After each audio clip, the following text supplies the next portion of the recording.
Hey guys, welcome back to another episode of the Christian Apologist podcast. On this week's episode, we are going to be discussing morality. Is it justified?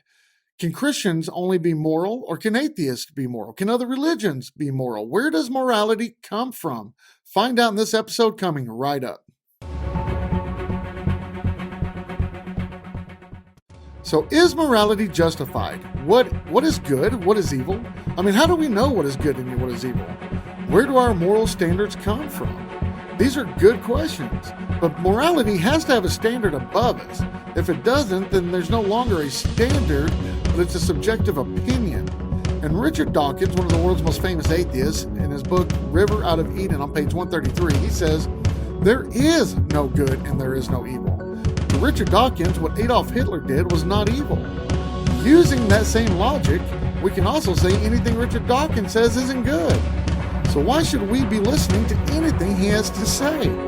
C.S. Lewis, who was an atheist and then turned Christian, but the idea of knowing good and evil best, he said it knowing best when he said, my argument against God was that the universe seemed to be cruel and unjust, but how did I come up with this idea of just and unjust?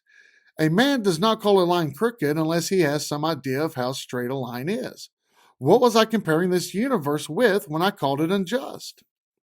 If atheists are right and we are just billions of years of evolved stardust molecules, then how can we justify what is right and what is wrong? If we have no objective standard of good, then anything that we perceive as good or bad is just our own personal subjective opinions. We have to have a standard beyond us for us to be able to measure what is truly right and what is truly wrong. When atheists make claims that God is immoral, what they're really saying is, this is why I hate God. But I had an atheist named Matthew argue this point one time, and he was convinced that we were all just a product of evolution. At the end of our talk, I asked him, so which molecule or cell or DNA strand is responsible for our morality? And guess what, folks? He had no answer. Now, this doesn't in any way mean that atheists can't know morality. Atheists, like Christians, know morality. We don't need the Bible to know morality.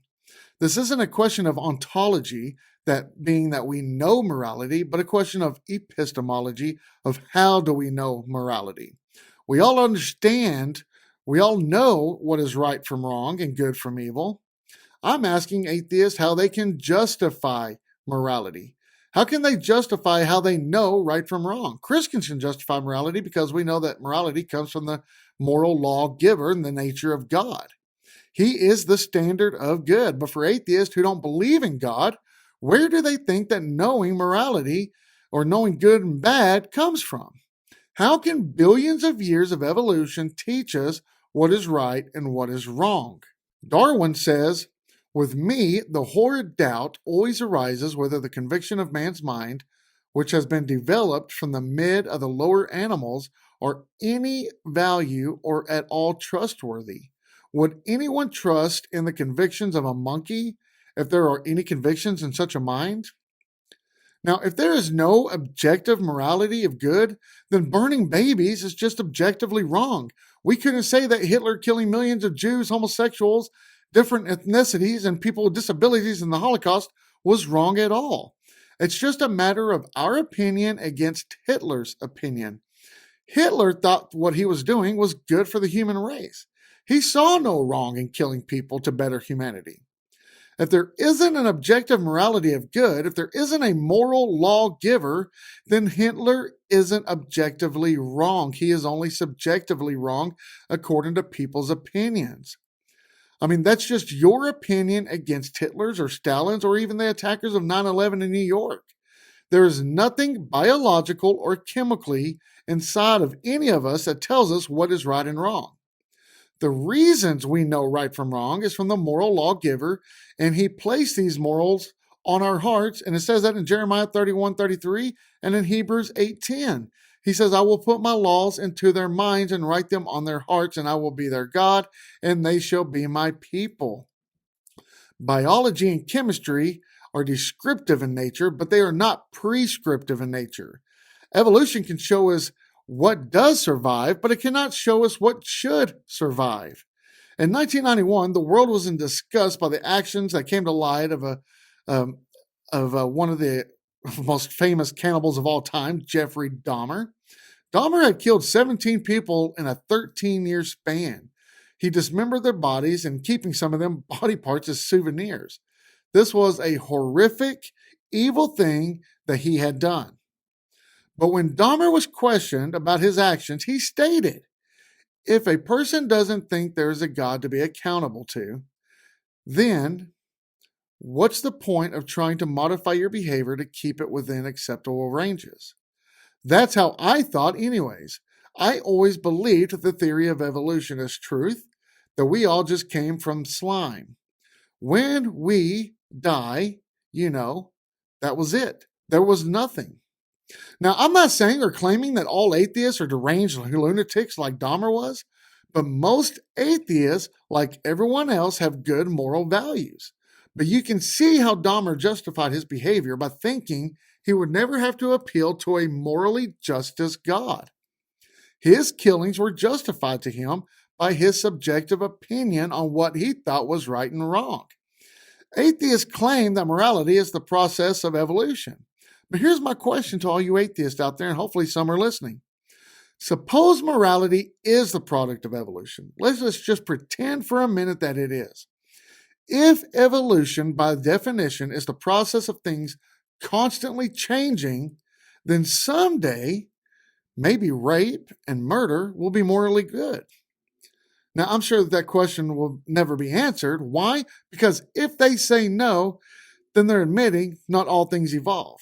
If they say yes, then they're showing that their logic is extremely flawed. Atheists like to say that doing good to others is good for the human species. They also say that prevailing in life means to not murder others and that help the human species to continue to flourish. But on the website, atheist.org, this is what they say. Natural selection has equipped us with nervous systems which are peculiarly sensitive to the emotional status of our fellows. Among our kind, emotions are contagious, and it is only the rare psychopathic mutants among us who can be happy in the midst of a sad society. It is in our nature to be happy in the midst of happiness, sad and sad in the midst of sadness. It is in our nature, fortunately, to seek happiness for our fellows at the same time as we seek it for ourselves. Our happiness is greater when it is shared. Okay, but says who? Whose happiness is greater when shared with others? Hitler's happiness wasn't greater when it was shared with others. Stalin's happiness wasn't greater. Atheists can't say what is considered a greater happiness when they have no objective standard to compare it to. They are throwing around their own personal subjective opinions and assuming it's a one-size-fits-all.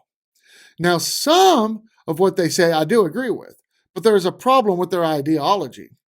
They use terms such as happiness greater and being kind. Where are they getting that happiness greater and being kind are good things? They are failing to provide proof of a good or happy gene, cell, or molecule.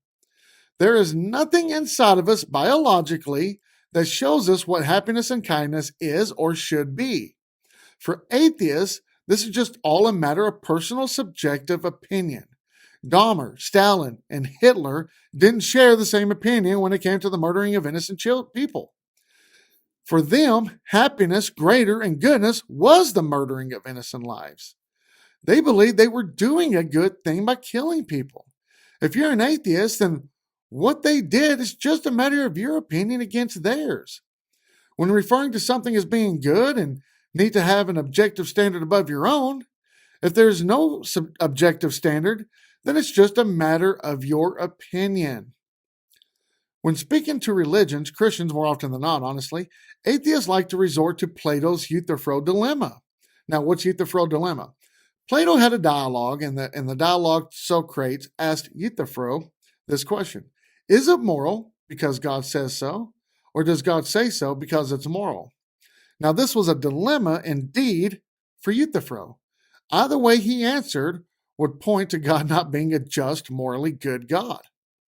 Unfortunately for the atheist, Euthyphro's dilemma has been found to be a fallacy. Why? Because God is the standard of morality.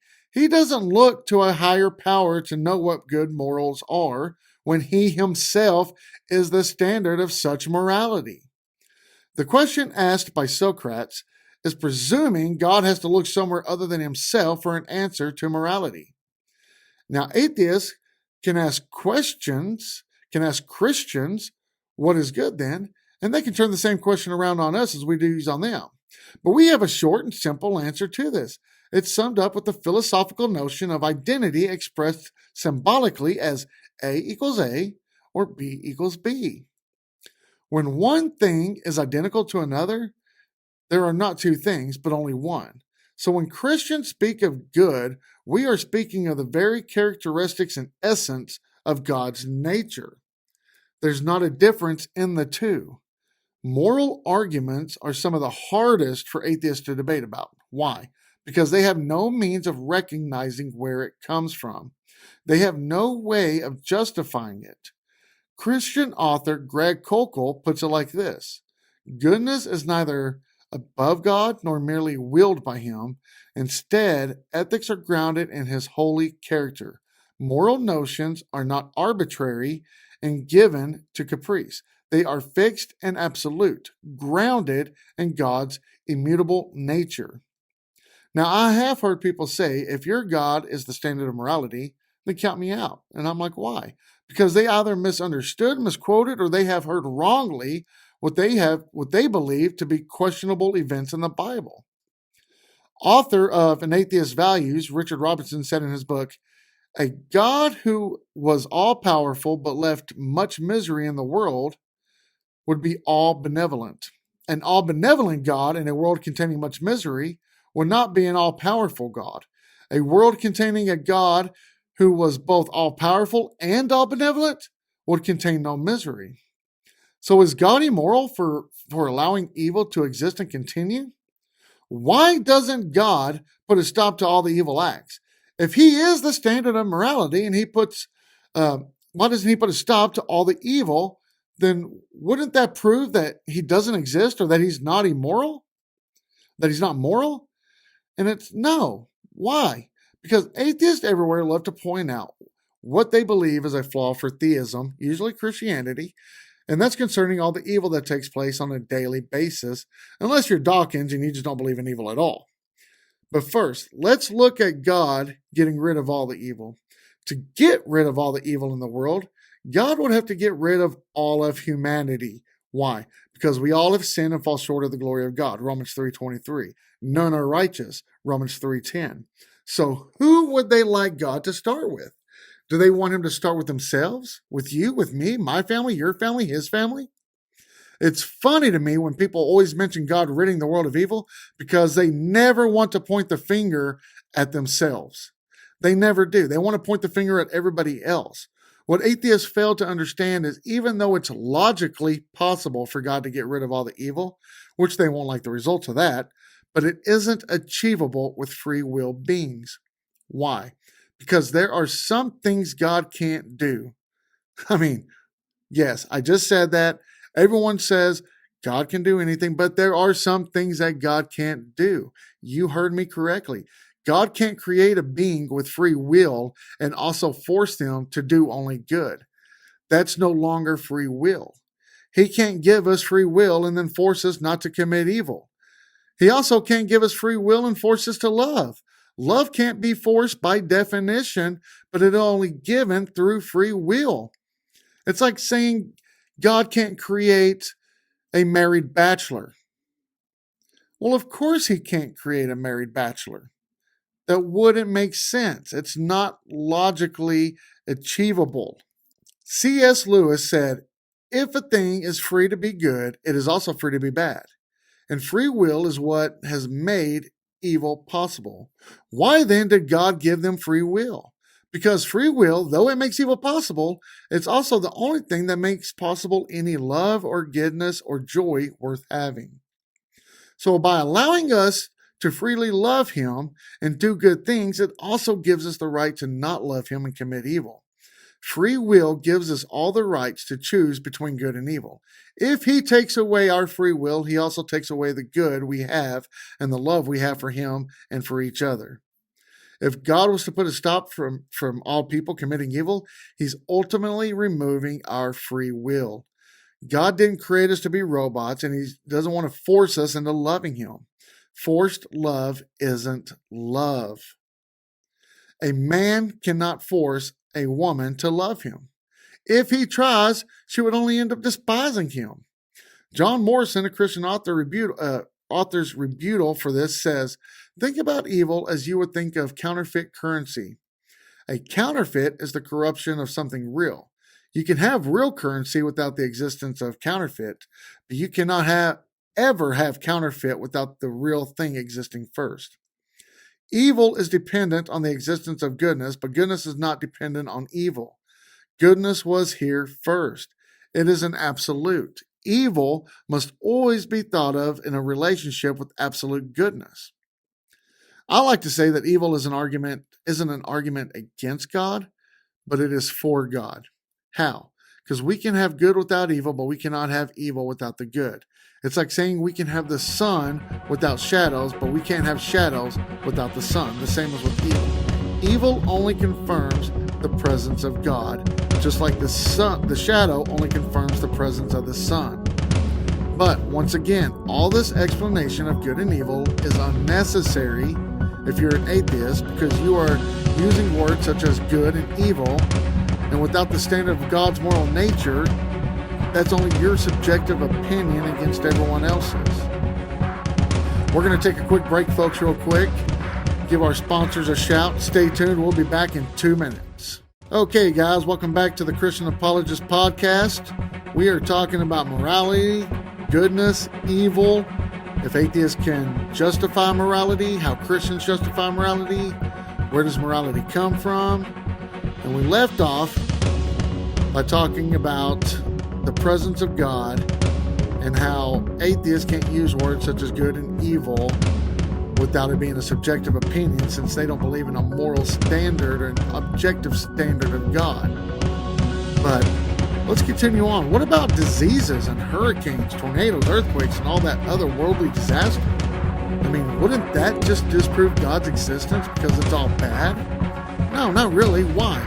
Because let's jump into an imaginary bubble for a minute and let's just pretend cancers and diseases nor any earthly disasters ever existed.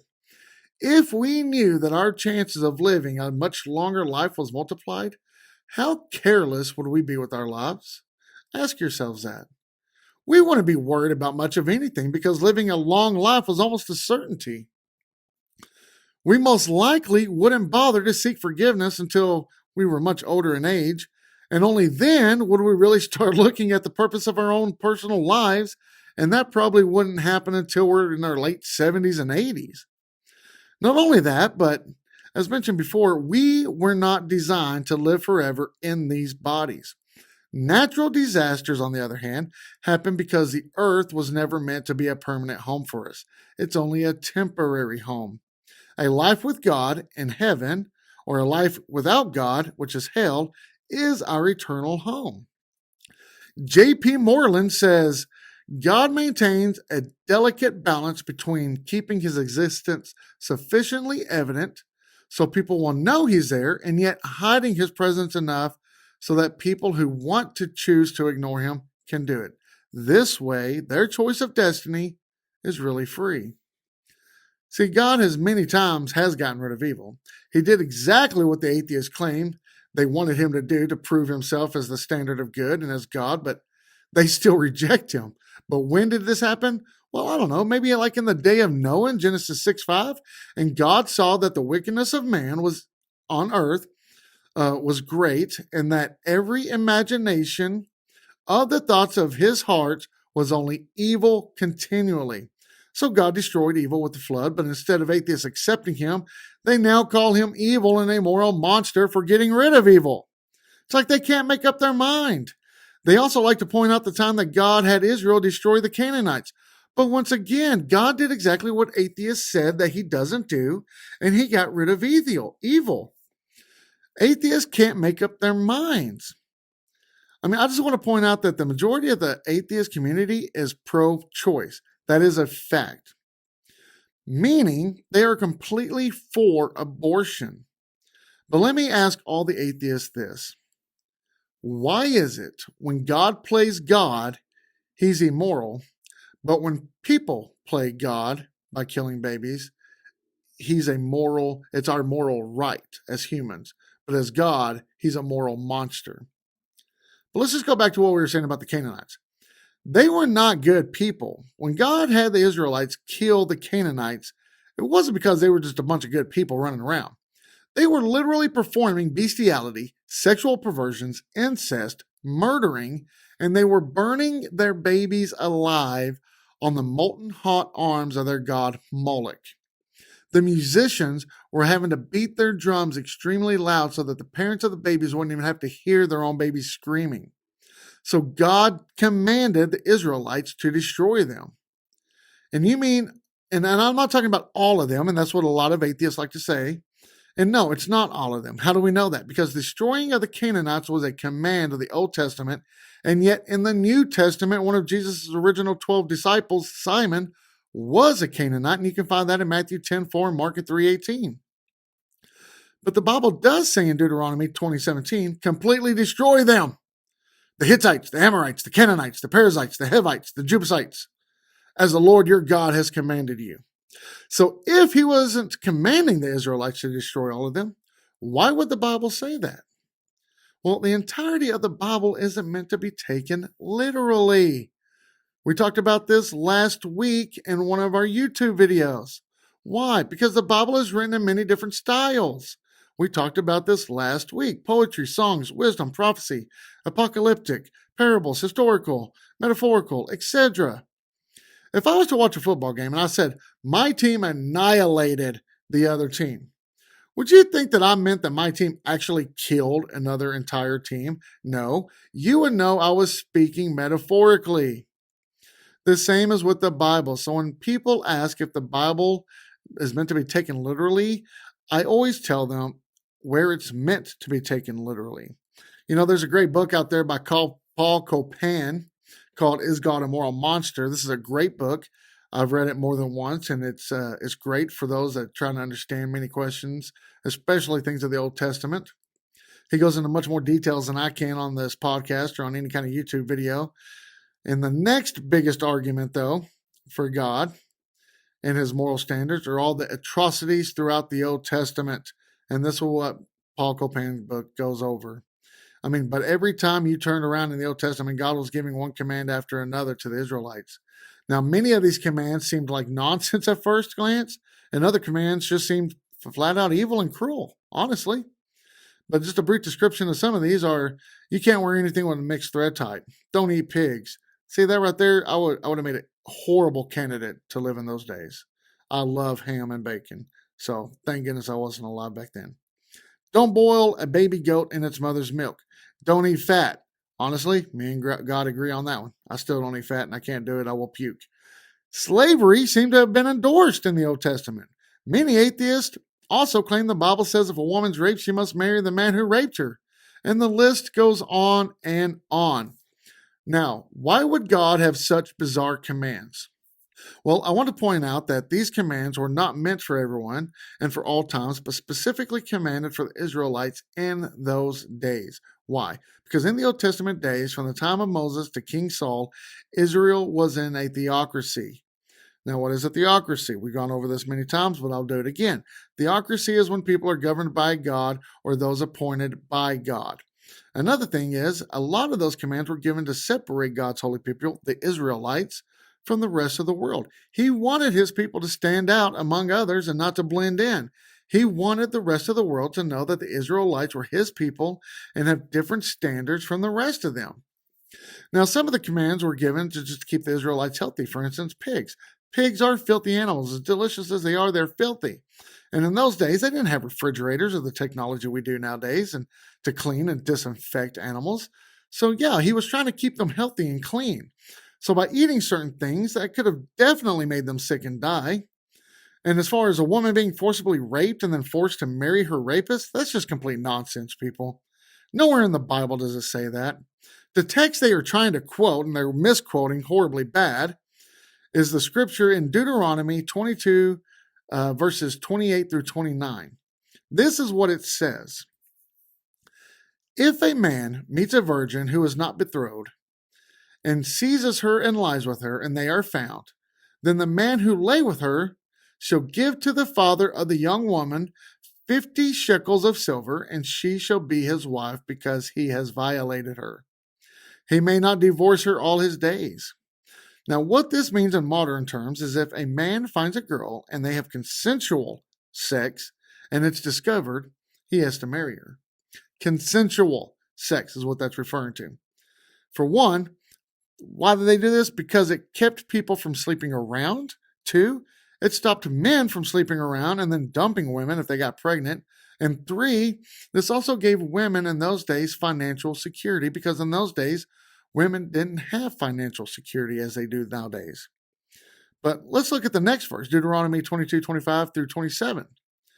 But if in the open country a man meets a young woman who is betrothed, and the man seizes her and lies with her, then only the man who lies with her shall die. But you shall do nothing to the young woman. She has committed no offense punishable by death. For this case is like that of a man attacking and murdering his neighbor because he met her in the open country. And though the betrothed young woman cried for help, there was no one there to rescue her. So, do we see the difference in those two verses? In the last two verses, it clearly states that the woman cried out. She was not a willing participant. This was not consensual. She was raped. It's clear where the Bible stands on rape. The rapists were to be put to death, and the woman was to be left alone. In the Old Testament, it does speak of slavery. It does. But hold your horses, because we first must understand slavery in biblical times. Slavery back in the biblical days was not the same as the slavery term we think of today. Slavery wasn't race-based, it was servitude. People who owed others money but could not pay up would voluntarily work for the owners of fields to pay their debts off. That's in Leviticus 25:39. The masters were not allowed to beat, kill, neglect, nor keep the servants forever. That's in Exodus 21, verses 20 through 27, Exodus 21, verse 2, Deuteronomy chapter 15, verse 12. And no matter the cost owed, 6 years was the maximum amount of the work the masters could get from their servants. The servitude was also a way people made money to take care of their families. It was more like an employer/employee type of relationship. If the masters, basically an employer, caused harm to their servant, basically an employee, they would have to pay. That's in Exodus 21, 20 through 27. Sometimes, even after the debt was paid, many servants would want to stay with their masters because they had become like the family. You can find that in Exodus 25 through 6, Deuteronomy 15, 16 through 17. There were so many people from outside of the Israelites that wanted to join with the Israelites, and they would be forced to do work. The master had to abide by the same rules, though, as if the person was an Israelite. No bidding, no beating, no hitting, no killing, no mistreatment, and so forth. That's in Exodus 12 through 44. Verse 44. Now, after wars, when the Israelites would take people captive, they were forced to work as well, but it was so that they wouldn't rally up and try to overthrow the Israelites, much like we do today when we take prisoners of war. We don't just let them into America and let them loose. We keep them so that they don't rally up. You can find that in Deuteronomy 20, verse 14, Leviticus 25, verses 44 through 46.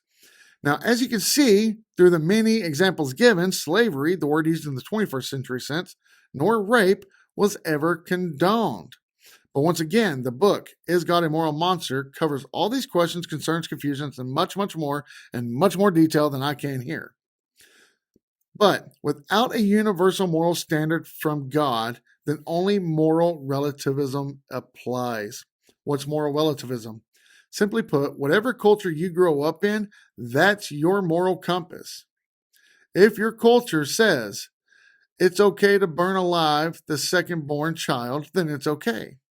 If your culture says it's normal to rape women, then that's okay. Nothing is objective. It's a very scary thought, actually.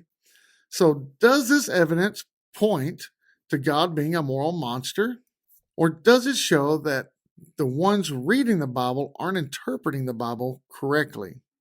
Does the evidence point to morality being an act of evolution?